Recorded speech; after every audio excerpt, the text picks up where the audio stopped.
Welcome to the latest midweek car competition judging video here at BOTB. We'll now hand over to the lawyer from Onside Law who'll oversee the proceedings. My name's Robin Cumming from Onside Law and I'll be overseeing judging this morning. Firstly, I can confirm that the competition data has been sent to the auditing company as is. I would now like today's judges to introduce themselves and using the secure link provided, mark on the screen where they think the centre of the ball should be. The group will then come to a final panel decision. Good morning, my name is Matt Cannon. I'm a senior county referee and footballer. Good morning, my name's Hugh Gilroy. I'm a referee, mentor, tutor and observer. I'm Nigel Hicks. I've been a Supply League match official for the best part of 30 years and I'm an experienced football administrator.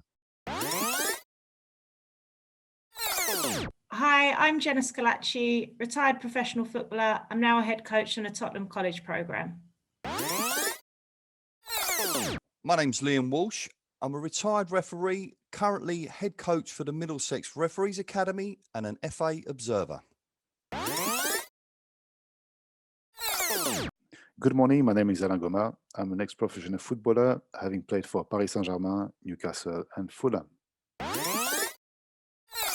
Good morning, my name's Roger Wheeler. I'm a referee and I have been refereeing and lining for more than 30 years. Good morning, my name is Peter Giorgio and I am a football and futsal referee. Hi, my name is Kieran Fitzgibbon. I've played football for more than 30 years and am now a senior county referee. Hi, my name's Renee Hector and I play football for Watford FC Women and I'm a coach for Tottenham Hotspur Foundation. Judges, please now come to a final panel decision. For your reference, the larger white cross is the calculated average of the 10 individual selections. Morning, everyone. Thank you, Robin. Morning.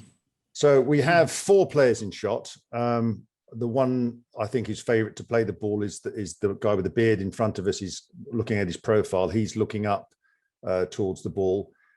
We've got 2 players round him who are sort of trying to bustle in on the challenge.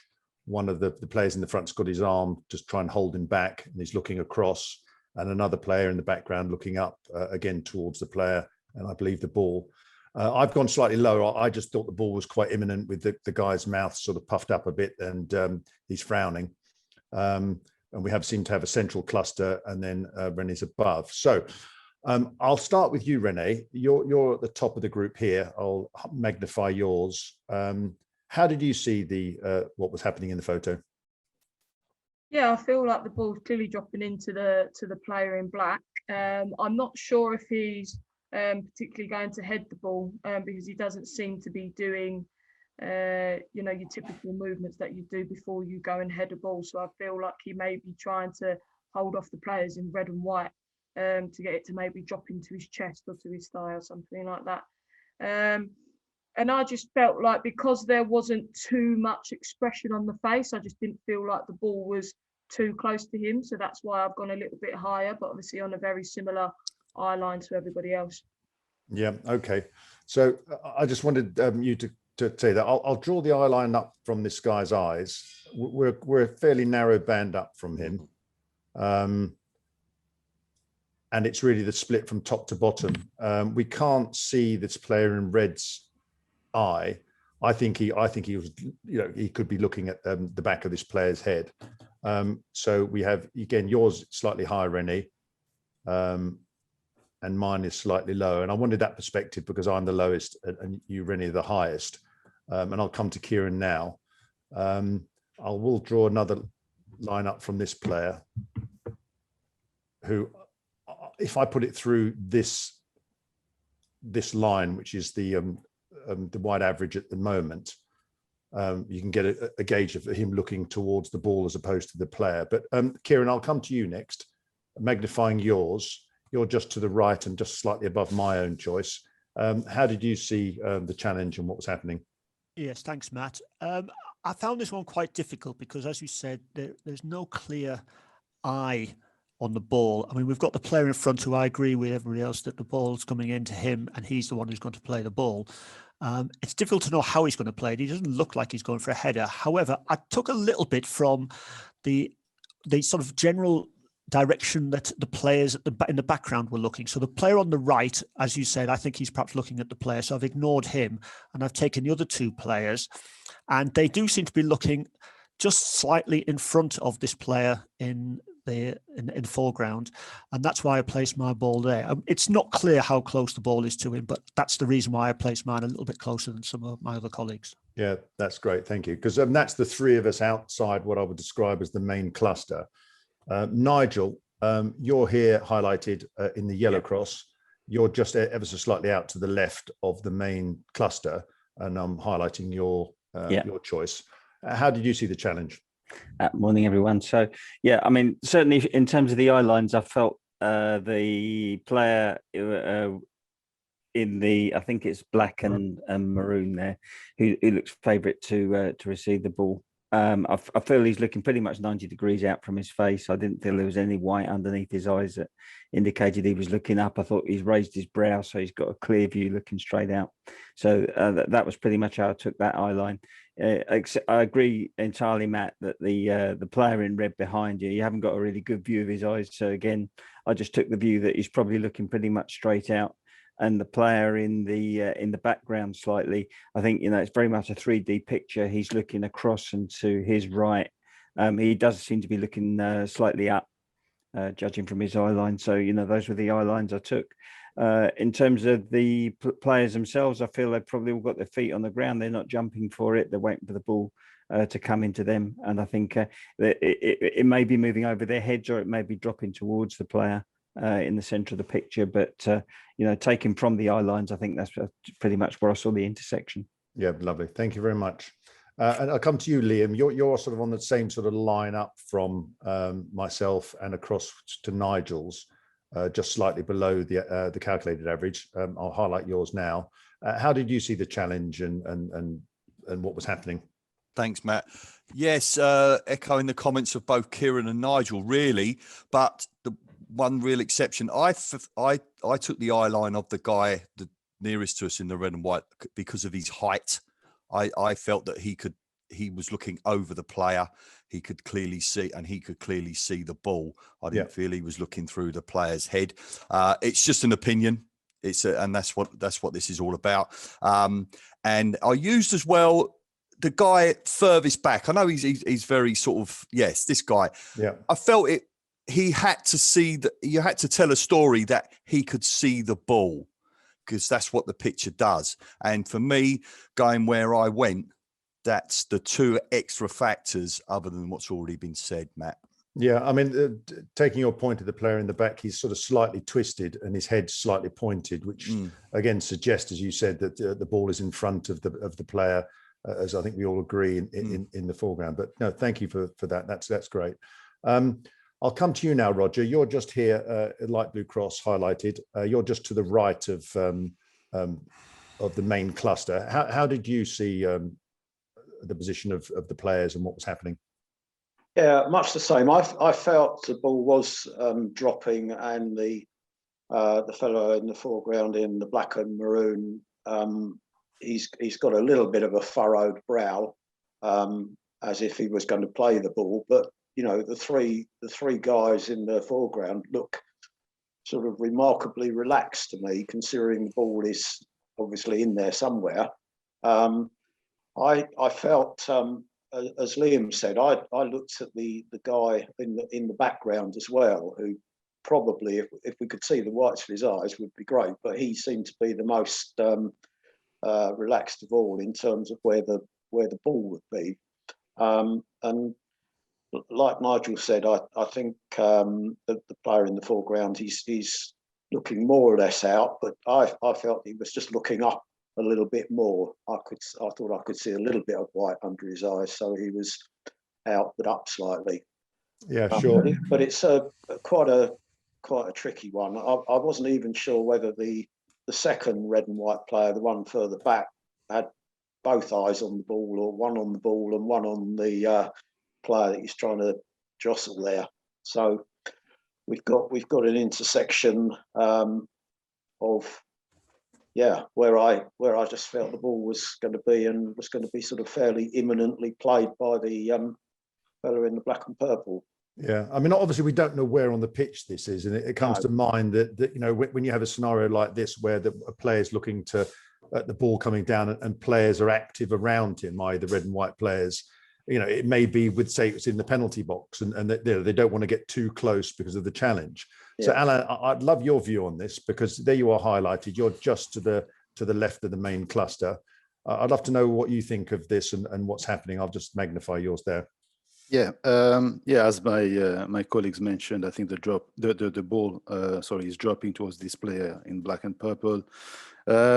I think, you know, as Rene mentioned, I think he might be controlling, maybe chesting the ball. As you see, his left arm, I think, is kind of holding his opponent on his left, and he might be, you know, moving forwards, backwards, and trying maybe to control this ball.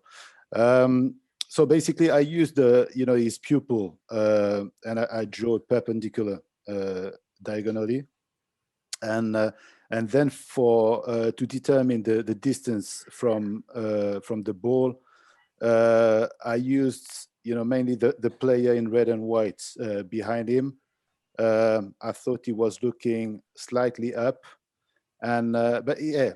The thing is, you know, it depends on how far he is, you know, from this player. I thought he was, you know, a few steps away, and therefore I thought the ball was, you know, a bit higher, a bit on the higher side.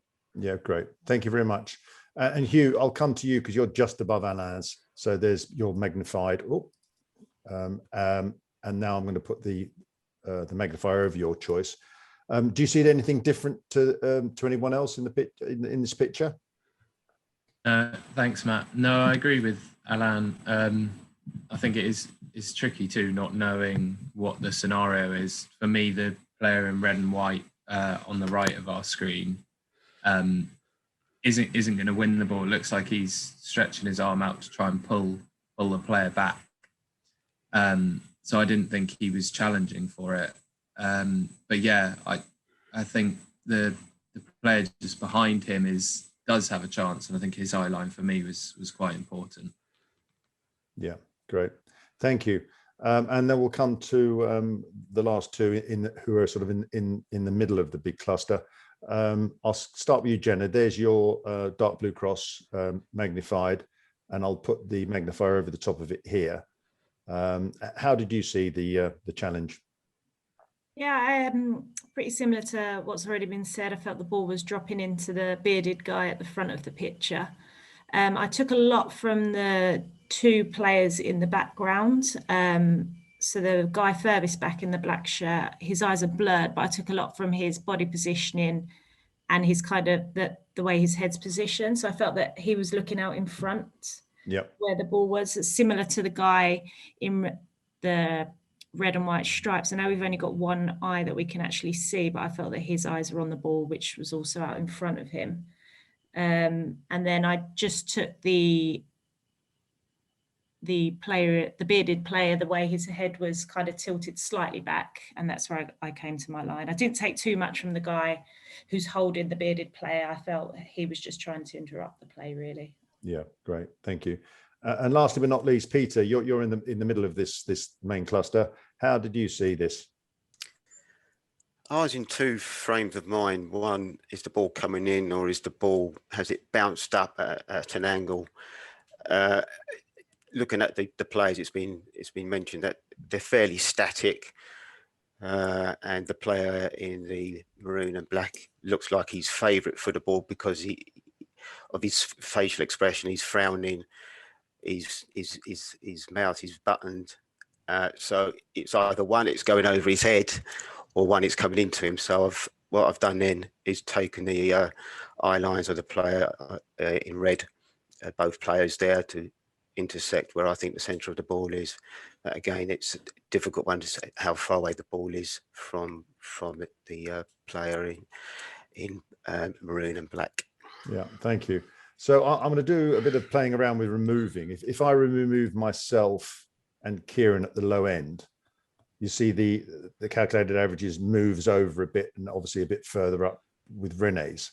And we have 4 on each side, right and left, and we have, I would say, 3 and 3 with 2 straight through the middle on the right. And as you can see, Rene's still pops out the top a little bit. And then if I continue on and remove Rene's, it just drops back into this position here, which encompasses all of the 7 choices. So as a panel and a cluster, I personally, I think as an overall judging panel, would be obviously happy to see everybody's choice within the magnifier. And you see, when I put it on this calculated average here, the 3 choices that I've just mentioned, myself, Kieran's, and Rene's, are outside this magnifier. So I am going to start with a vote to remove the 3 of us. Obviously, the 3 of us don't have a vote, and for the final 7 judges to say yes or no. And obviously, please expand if you do feel that you want to leave, say, Rene's in, or my own in, or Kieran's in. We can obviously play about with putting them back in again, but please justify why you'd like them back in. And obviously, as we've said before, sometimes it pulls it a bit further away from your own choice, some of it doesn't. So Hugh, I'll start with you. So just to be clear, that the vote is to remove Rene, myself, and Kieran's, to bring this average here as shown on the screen. Yeah, I think that's best with those 3 for the average. Yeah, thank you. Nigel? Yeah, I concur. I think it's best as it is now. Yeah, thank you. Jenna? Yeah, I agree. I think the 3 removed. Thank you. Liam? Yeah, I agree. Due to the fact that, Matt, you said it yourself, you've got the tight 7 in the cluster with the 3 outside it. I think that's fair refereeing this morning from you. Yeah, thank you. Anna? Yeah, happy as it is too, without the 3. Yeah. Thank you. Roger? Yeah, absolutely agree. Remove all 3. Yeah, thank you. And then lastly, Peter? I'm going the other way. I think they should be in because of where the cross would be in relation to where I think it is. Yeah, great. Thank you for that. I won't put them back in because we have a quite a large vote to remove the 3 of us. And I am low with Kieran, but I think as a panel and a judging and looking at the magnifier here, I think it just looks right. You know, a lot of people have looked at the player in the background, and with him as well, just slightly looking towards the ball. I think that's a good decision. Okay, so Robin, after a good debate, we decided to judge at this calculated average with myself, Kieran, and Rene's choices removed. Thanks, Matt. If you're all happy, then please click submit.